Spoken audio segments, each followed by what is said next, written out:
We're back at Arthur Cottage today near Cullybackey across the River Main, and we are baking.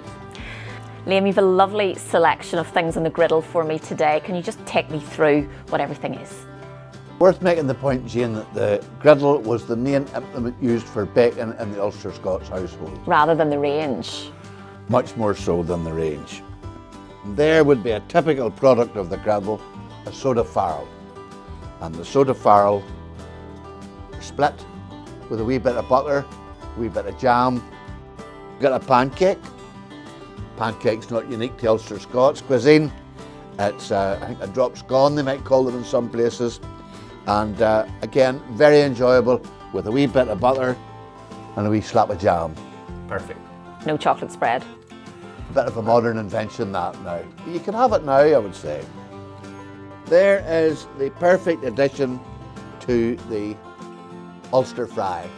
That's a bit of fadge, what you might call potato bread, and you drop that into the middle of your Ulster Fry and fry it up, and it's beautiful. Oh, lovely.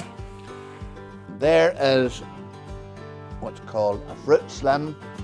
You can have a plain slim, which is no fruit in it, and you would split that with a bit of butter on it, or you could butter it on the top. The jam would be a wee bit much. So would you have a slim or a fruit slim maybe with a wee drop of tea for your 11ses? Do you ever think of anything about your stomach, Jane? You know what, it's coming up to 11 o'clock, so I think I'm pretty peckish, so I think it would be entirely appropriate for us to split that slim. We'll see you soon.